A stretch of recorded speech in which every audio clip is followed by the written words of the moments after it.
Mas eu louvo a Deus a cada ano. Sabe por quê? Porque não existe nada melhor do que estar vivo. Não é? É bom estar vivo. E nessa história de estar vivo, você tem a oportunidade de viver coisas novas, de viver os sonhos de Deus, de viver novas experiências. Eu não vou pregar hoje, toda semana eu digo isso, né? Eu não vou pregar sobre parábola, não.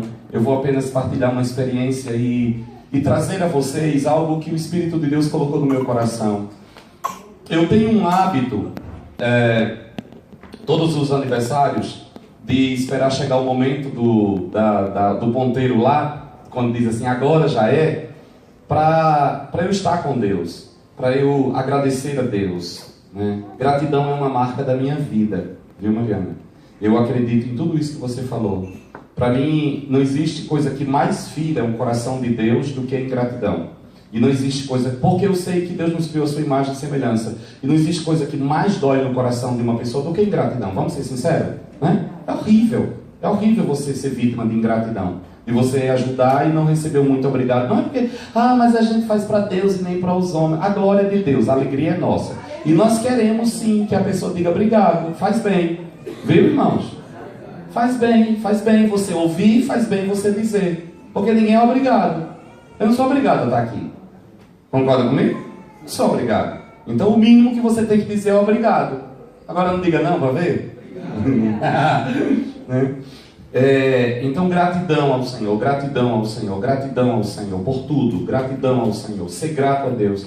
E eu tenho este hábito de todas as vezes no meu aniversário esperar chegar. E eu fui orar, era meia-noite.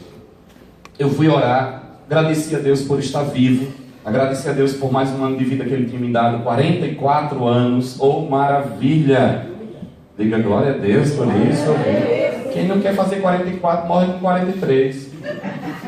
E eu não tenho pressa, caixão tá caro e a terra tá fria. Não, só vou quando for todo mundo, vou bem deixar vocês aqui para vocês ficarem falando de mim, e eu lá sem ter acesso. Não, só vai todo mundo, ou vai todo mundo ou não vai ninguém. Amém?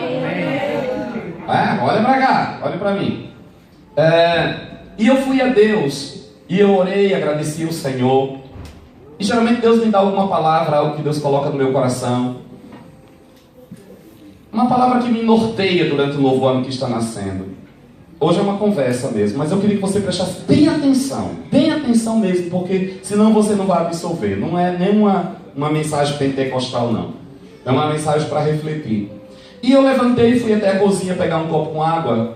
E quando eu estava pegando água, eu digo assim, o Espírito de Deus começou a ministrar o meu coração.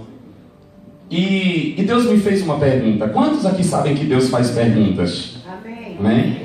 Quantos aqui acreditam que Deus não precisa de informação nenhuma, porque Ele sabe todas as coisas? Diga amém. Ele sabe todas as coisas. Então eu aprendi uma coisa muito cedo na minha vida. Quando Deus me faz uma pergunta, Ele não está querendo uma informação que Ele não tenha. Ele está querendo despertar em mim um conhecimento que eu estou ignorando. Esse é o objetivo de Deus me fazer uma pergunta. E a pergunta que Deus me fez refletir muito quarta-feira à noite e o restante da semana.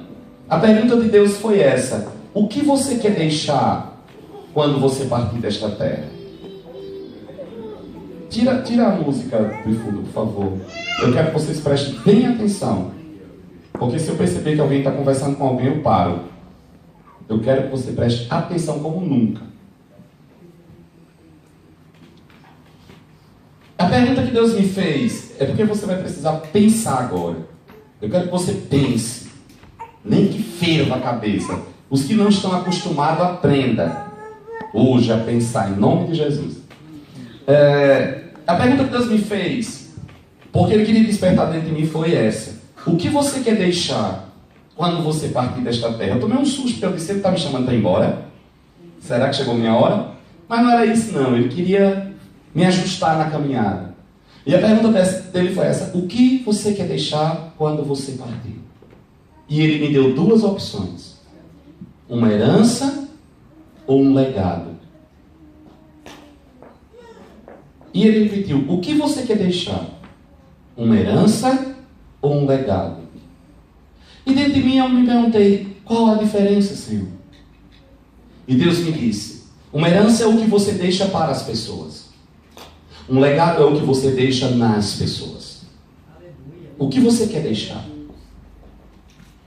E eu comecei, como que num filme, a buscar na minha memória homens de Deus que viveram deixando legados e homens de Deus que viveram deixando herança. Para que eu pudesse me nortear na minha caminhada. O que eu quero deixar? Eu viverei para quê? Para construir o quê? Para deixar o quê quando eu partir? Queridos, se Jesus não voltar na nossa geração, todos iremos nos encontrar com eles. Nós só temos esta geração para viver. Por isso que nós temos que estar preparados. E não passar pela terra de qualquer maneira. Mas passar tendo uma vida com um propósito. Se você não tem um propósito para viver, não vale a pena você estar aqui. E eu entendi isso. E Deus, eu trouxe 3 personagens. 3 só, porque se não é um dia de pregar longamente, é um dia de comer bolo. E não vou fazer você sofrer muito como eu sofri naquela madrugada. Pensando para chegar a uma conclusão. Eu não quero viver para construir uma herança. Eu quero deixar um legado na vida daqueles que cruzarem o meu caminho. Posso ouvir um amém da igreja? Eu quero deixar um legado. Por quê? Por que eu quero deixar um legado e não uma herança? Abra sua Bíblia. Na segunda carta de Paulo a Timóteo, no capítulo 2. Aliás, no capítulo 1. Segunda carta de Paulo a Timóteo. E o primeiro personagem que eu quero falar rapidamente é sobre o jovem Timóteo. Um menino que começou a andar com Paulo aos 16 anos de idade. E que logo a seguir foi desafiado a assumir uma coisa que eu não queria ser Timóteo. Eu não queria estar no lugar do Timóteo. Existem 2 personagens da Bíblia que eu não queria ser. Timóteo e Josué. Por quê, pastor? Porque a coisa mais fácil do mundo, eu já disse isso aqui várias vezes, a coisa mais fácil do mundo é substituir pessoas que fracassaram na sua caminhada. É fácil substituir quem não fez nada, porque qualquer coisa que você fizer já faz a diferença. Agora você substituir quem foi um sucesso é terrível, porque você tem que ultrapassar alguém que é o seu herói, que é o seu ídolo, que é o seu modelo. Como? Diga aí se não é não? Aí o cara vai, um menino como Timóteo, um jovem solteiro, um menino, vai assumir a igreja de Éfeso, capital da Ásia Menor, a principal igreja, a maior igreja, cujo pastor, por 3 anos e meio, foi nada mais, nada menos do que o apóstolo Paulo. Aí Paulo disse, é o tempo de eu ir embora de Éfeso, Timóteo, fique no meu lugar. Você imagina a cara do povo olhando para Timóteo? Todo mundo olhou com aquela cara de desprezo, Como é que você sabe, pastor, que o povo de Éfeso olhou para Timóteo com desprezo? Porque Paulo escreveu uma carta à igreja e disse, ninguém despreze a tua mocidade. É porque o povo estava desprezando, né? Ninguém despreze a tua mocidade. Timóteo começou a entrar em crise. Não baixa, não, porque a voz hoje está, domingo fica mais já cansada. 44 anos, negão. 44. Ninguém despreza a tua mocidade. Ninguém olha para ti como um menino incapaz de fazer aquilo que eu coloquei você ali para fazer. Timóteo estava em crise. Agora, queridos, o que tem a ver isso com o legado? Paulo vai animar Timóteo. Paulo, deixa eu perguntar um negócio aqui para vocês. Quantos já passaram por momentos de desânimo na sua caminhada aqui? Eu levanto as minhas 2 mãos e os meus 2 pés. E quem não levantar está mentindo. Né? Todos nós temos momentos de baixa. Todos nós temos momentos de sofrência, né? Todos nós temos momentos de chorar no canto de parede. Todos nós. Como é que eu saio destes momentos, pastor? Como é que eu continuo a minha jornada? Como é que eu não me deixo sucumbir? Olha o que é que Paulo vai dizer a Timóteo. Capítulo 1 da segunda carta, no versículo 5. Olha o que Paulo vai dizer. Porquanto, da mesma maneira, como os sofrimentos... Eu estou em 2 Coríntios, diga aí. Oh, Jesus. Gente, 40 aí, o que é que eu posso fazer? Tá vendo? Vocês não me ajudam. Foi o pastor Luiz que deixou minha Bíblia aberta aqui no lugar errado. Ainda é da mesma forma. 2 Timóteo capítulo 1, versículo 5. Da mesma forma, olha aqui, preste atenção. Da mesma forma, eu trago na lembrança a sua fé não fingida. Diga fé não fingida. Diga outra vez, bem bonito. Eu acho bonito quando vocês dizem bonito. Diga fé não fingida. Fé não fingida. Se Paulo está ressaltando esta fé não fingida de Timóteo, é porque Paulo sabia que existiam muitos líderes que carregavam uma fé fingida. Imagina se Paulo vivesse nos nossos dias. E Paulo vai dizer a Timóteo: tu tens um tipo de fé não fingida. Uau! De onde vem essa fé? Será que foi um legado que Timóteo recebeu de Paulo? Não. Não. Olha onde é que Timóteo adquiriu esse tipo de fé não fingida. Este tipo de fé que é a base de todas as coisas. Da fé não fingida, que primeiro habitou em tua avó, Lloyd. Olha a família. E depois da tua avó, habitou na tua mãe, Eunice. Olha a herança. Bendita herança de fé. E eu estou convencido, Timóteo, que a mesma fé que habitou na tua avó, Lloyd, e que a tua mãe Eunice herdou como um legado, foi transferida para ti. Tu tens este tipo de fé não fingida, Timóteo. Vou dizer outra vez para você, dizendo glória a Deus de verdade. Eu não sei se Paulo conheceu Lloyd ou Eunice. A Bíblia não diz.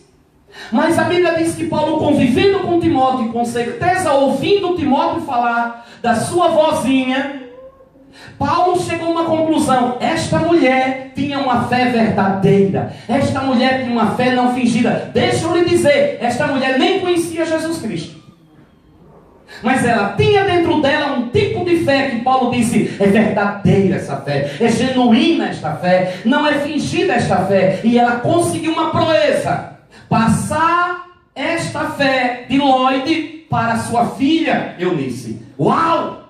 Que tremendo! E Paulo chega à conclusão que o legado que Lloyd passou para Eunice, Eunice conseguiu passar para Timóteo. Paulo disse assim: este tipo de fé também está no teu coração. Que coisa linda! Eu fiquei maravilhado quando Deus me levou nesse texto naquela madrugada. O que tinha no coração de Timóteo, que era capaz de restaurá-lo, não eram as pregações de Paulo. O que tinha no coração de Timóteo, que era capaz de levantá-lo, era o legado que ele recebeu dentro da sua casa. Que tipo de fé eu estou deixando como legado para os meus filhos? Que tipo de fé eu estou apresentando aos meus filhos dentro da minha casa? Bem-aventurados os homens de Deus neste lugar, que podem se lembrar da sua vozinha e da sua fé da sua avó, da sua fé da sua mãe, da sua fé daquele que estou dentro da sua casa, e dizer: eu recebi um tipo de fé que não era fingido. Talvez você diga assim: pastor, a minha avó era uma mulher de fé, mas era uma fé de uma certa forma errada. Ela não conhecia Jesus como eu conheço. Lloyd também não, mas era verdadeira. Você sabia que existe muita gente que está rezando um tercinho às 6 horas da tarde, numa cama, numa rede, que tem uma fé muito mais verdadeira do que um crente que está numa igreja falando em língua, sapateando, rodopiando? É verdade. Eu lembro da minha avó paralítica dentro de uma rede, rezando o terço dela. E eu tenho certeza, e quantas vezes eu passava e via, e aquilo marcou o meu coração, porque aquele tipo de fé era verdadeiro. Eu costumo dizer que existem pessoas que estão erradas na atitude e certas no coração. Porque é aquilo que elas conhecem, é aquilo que elas sabem, mas a fé, o fundamento é verdadeiro. Ela não é mentirosa, ela não é fingida, ela não é hipócrita, ela não está usando a fé para manipular ninguém, ela não está usando fé para tirar lucro, ela não está usando fé para ter proveito. A fé é a base de sustentação da sua existência. Esta fé é verdadeira, muito embora esteja canalizada para o lugar errado, para o pau ou para a pedra, mas é uma fé verdadeira, e Deus honrará esta fé. Deus honrou a fé de Lloyd e Eunice, e a fé de Eunice foi honrada em Timóteo. Quem não queria ser avó de Timóteo? Olha a honra da fé. Talvez a sua avó não conheceu o Deus que você conheça, talvez a sua mãe não conheceu o Deus que você conheça, mas hoje você está aqui como uma promessa de Deus para viver o que elas não viveram. Isso é tremendo. Isso é tremendo demais. Você não sabe quem orou por você para você estar aqui hoje? Você não sabe se você não é o resultado de uma promessa de Deus a um antepassado seu? Deus prometeu a Abraão que a sua descendência possuiria a terra que mana leite e mel. Abraão não viu essa terra, nunca morou nela. Mas a descendência dele está lá. Numa terra que hoje mana leite e mana mel. Porque Deus é fiel para cumprir as suas promessas. Agora veja, irmãos, como eu disse, eu não vou falar muito. Eu estou convencido que esta fé habita em você. Amém. Diga glória a Deus. Diga de novo, diga glória a Deus. Sabe outra coisa que eu acho lindo neste relato de Paulo? É que não é Timóteo que diz que a fé da avó dele estava nele. É Paulo que diz que estava em Timóteo. Nas horas de dificuldade, nós não conseguimos ver. Na hora de dificuldade, nós não conseguimos enxergar o potencial de Deus que está em nós. É necessário que alguém que esteja do nosso lado desperte isso no nosso coração. É por isso que nós precisamos estar rodeados de boas pessoas que tenham bons olhos para nós e que possam enxergar em nós aquilo que naquele momento nós não estamos conseguindo enxergar. E eu venho aqui hoje para dizer, há um potencial de Deus na sua vida, meu querido. Há um potencial de Deus na sua vida. E olha o que é que Paulo vai dizer, versículo 6. Por este motivo, por motivo desta fé não fingida que tu herdaste da tua avó e da tua mãe, por este motivo, ele vai dizer, uma vez mais eu quero encorajar-te. Preste atenção a isso. Por que Paulo vai encorajar Timóteo? Por causa da fé que Timóteo carregava, herdado como um legado da sua avó e da sua mãe. Por este motivo, eu quero encorajar-te mais uma vez. Que reavives o dom de Deus que habita em ti. Mediante a imposição das minhas mãos. Eu, Paulo, impus as minhas mãos sobre ti, Timóteo, e liberei sobre ti um dom ministerial. Mas a ativação deste dom ministerial na tua vida não vai vir porque simplesmente eu impus as mãos sobre ti. O que vai ativar este dom é a herança, é o legado, aliás, que tu recebeste da tua avó e da tua mãe. É este o botão que vai ativar o dom que está em ti. Se eu, Paulo, impus as minhas mãos sobre ti, mas dentro de ti não há nada que possa ativar este dom, ele corre o risco de morrer dentro de ti. Irmãos, amados, preciosos, queridos, eu digo sempre uma coisa, o pastor Luiz essa semana me fez lembrar isso. Nós não estamos aqui para reinventar a roda. Nós estamos aqui para fazer com que a roda gire e alcance o seu objetivo. Eu creio no Evangelho. O Evangelho é o poder de Deus para a salvação de todo aquele que crê. Eu não preciso inventar um outro Evangelho. Eu não preciso florear o Evangelho. Eu prego o mesmo evangelho que Paulo pregou e eu creio que ele vai produzir na vida daqueles que me ouvem a mesma coisa que produziu na vida daqueles que ouviam Pedro, Paulo e Jesus Cristo de Nazaré, porque a palavra é a mesma, o Deus é o mesmo, o Espírito Santo é o mesmo e Deus deseja fazer as mesmas coisas no nosso meio. Eu não estou inventando um evangelho. O que eu passo para os irmãos, eu não criei, eu não inventei. Nenhum anjo me apareceu para me dar. Eu trouxe e trago na minha vida como um legado. A fé que eu tenho é um legado que eu recebi. Recebi da minha mãe, recebi da minha avó, recebi de pessoas que foram extremamente importantes na minha vida.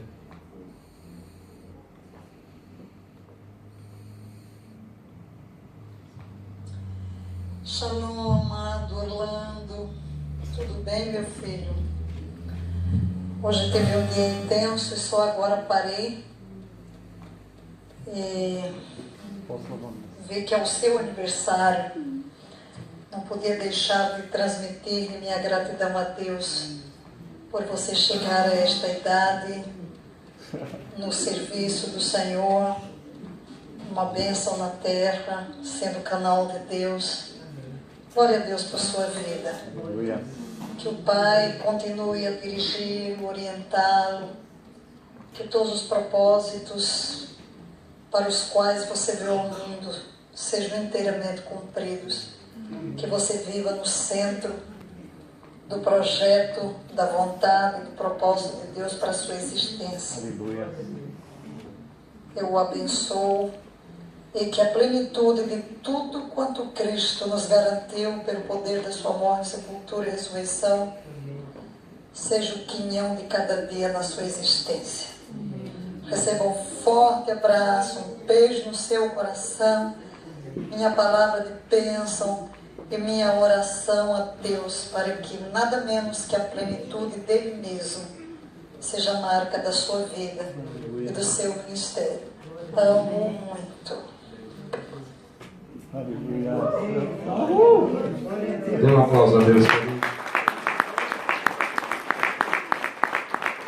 Porque quem não conhece essa voz é a apóstola Valnice Milhões. Por que eu fiz questão? Porque para mim, na minha vida, ela tem um papel. Eu fiz questão de passar para que vocês ouvissem essa mensagem. Primeiro que eu já disse para Deus que tudo aquilo que Deus me dá, como disse o pastor Felipe, não dá para separar Orlando do pastor Orlando. Tudo aquilo que Deus me dá, Ele não está dando a mim, Ele está dando a esta igreja. Posso ouvir um amém dos amados? Tudo aquilo que Deus libera sobre mim, Ele está liberando sobre a igreja. E quando ela me abençoa, ela não está abençoando apenas a mim, mas ela está abençoando a cada um de nós neste lugar. E é alguém que tem uma fé não fingida. É alguém que tem deixado um legado e não uma herança. Porque, queridos, a herança, o ladrão rouba, a traça corrói. Mas o legado, ninguém arranca de dentro de você. Ninguém tira de dentro de você. Aquilo que você recebe no seu espírito, no seu coração, as marcas de caráter que você carrega, ninguém arranca de dentro de você. Você morre e leva isso para a eternidade. Agora veja, Paulo reconhece na vida de Timóteo este tipo de fé. Eu acho engraçado, quantas vezes as pessoas dizem assim: nosso Deus, você parece demais com Valnice. Já recebi tanto nome de Valnice de calça. O povo pensa que isso é um xingamento.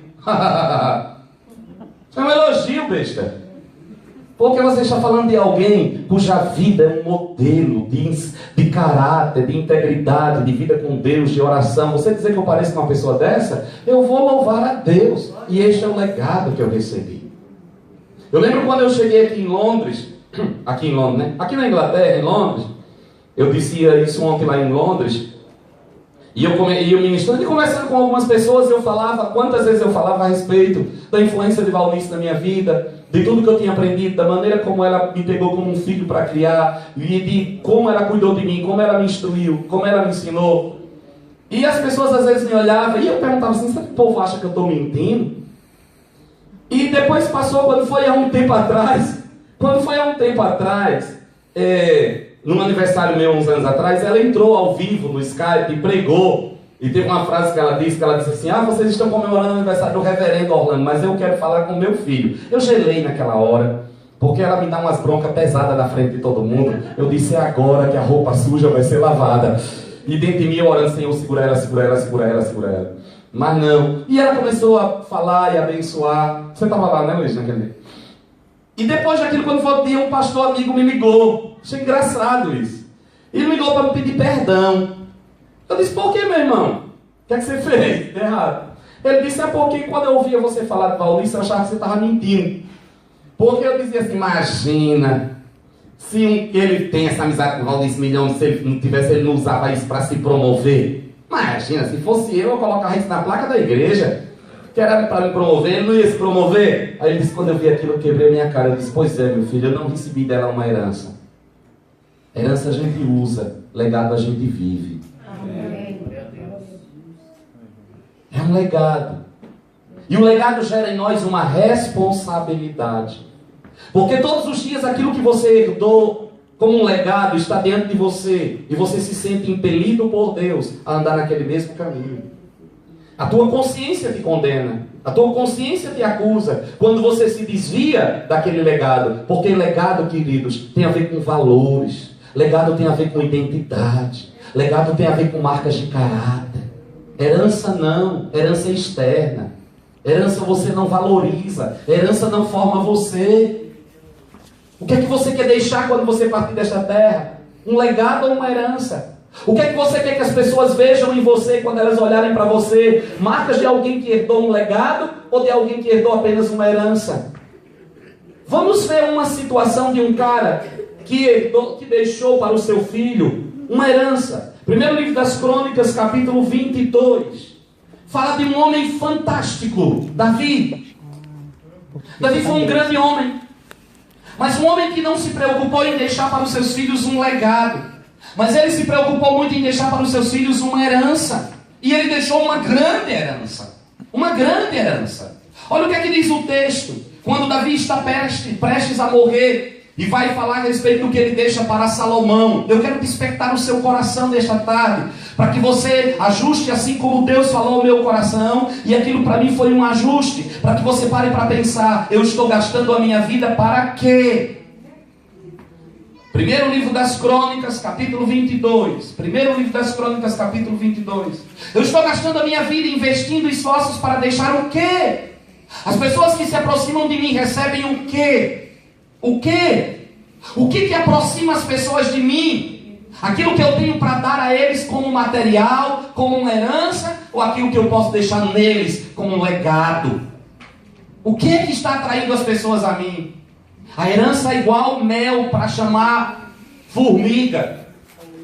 Você quer se cercar de pessoas? Exponha fortuna e dinheiro e bens. Seus amigos vão se multiplicar. Legado assusta. Somente aqueles que estão dispostos a trilhar o caminho que você trilhou vão desejar aquilo que você carrega como marcas de um legado, de caráter, de integridade e de santidade. Porque o mundo sabe que o caminho para adquirir estas coisas é um caminho de morte, é um caminho de renúncia, é um caminho de lágrimas, é um caminho de dor, é um caminho de negar-se a si mesmo, mas é um caminho maravilhoso, principalmente quando o teu modelo não é outro a não ser Jesus Cristo de Nazaré. Olha o que vai dizer primeiro das Crônicas, capítulo 22. Então concluiu Davi: este é o lugar para a edificação do templo de Deus Yahvé o Senhor, e para o estabelecimento do altar do holocausto para o povo de Israel. O rei Davi mandou reunir todos os estrangeiros que viviam em Israel, e dentre eles designou cortadores de pedras para prepararem com arte pedras especiais para a construção do templo de Deus. Também mandou juntar grande quantidade de ferro para a fabricação de pregos e dobradiças para as portas e uma quantidade inimaginável de bronze. Ele providenciou mais toras de cedro do que se podia contar. Uau! Porquanto os sidônios e os tírios abasteciam o rei de cedro à vontade. Não se esqueça que cedro era a madeira mais cara da época. Que fortuna! Que patrimônio! Versículo 5. Davi planejava e dizia, enquanto ele planejava todo este cofre do tio Patinhas, esta fortuna, ele imaginava, planejava e dizia para si mesmo. Olha o que é que ele dizia: meu filho Salomão ainda é muito jovem. Veja que isso é uma construção de longo tempo. O meu filho Salomão ainda é muito jovem. Olha o projeto que Davi vai ter para o filho muito jovem dele. Olha o plano que Davi está fazendo para o seu filhinho adolescente.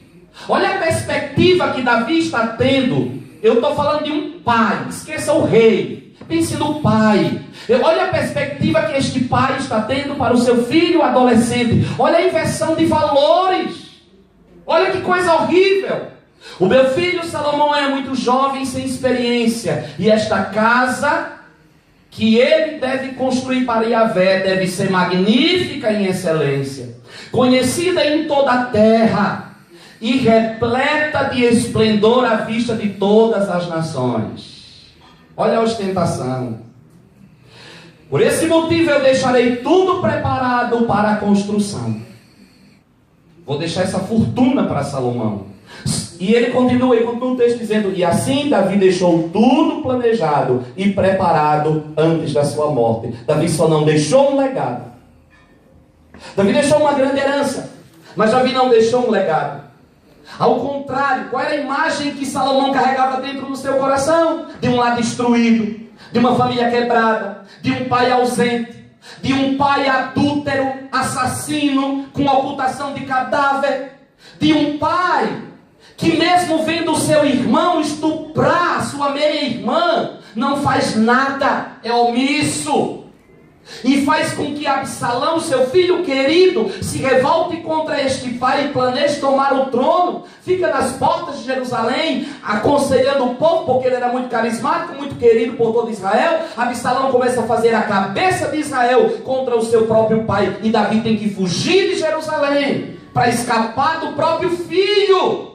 E depois vê esse filho morto na guerra e sai como um louco no meio da rua gritando: Absalão, Absalão, meu filho Absalão. Porque Davi sabia que a destruição da sua casa era culpa dele, porque ele se preocupou em conquistar todos os reinos da terra, mas ele não deixou um legado para os seus filhos. Mas, meu irmão, eu venho aqui hoje dizer em nome de Jesus, não vai ser assim com você. Amém.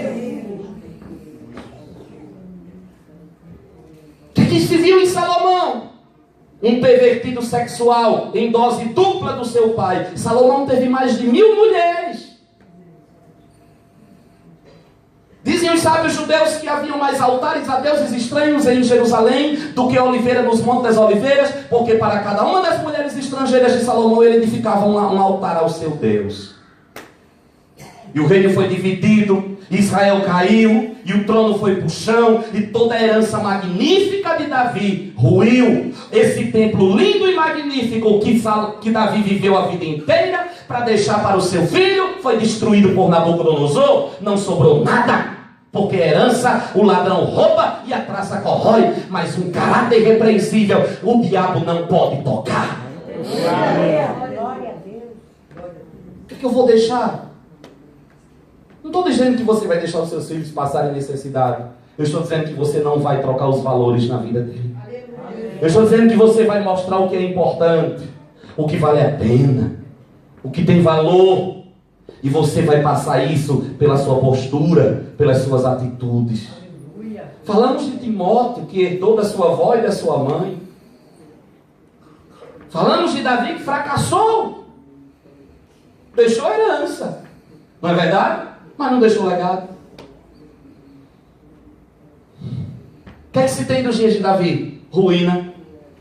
O que é que se tem da herança de Davi? Ruína. A única coisa de Davi que permanece até hoje não é herança, é legado. É a promessa de Deus, que dos lombos dele viria o Messias de Israel. Isso é legado. Posso ouvir um glória a Deus nesta igreja? Deus disse a Davi, o Messias virá da tua casa, o Messias sairá dos teus lombos. Esta esperança continua até hoje. Isso é legado.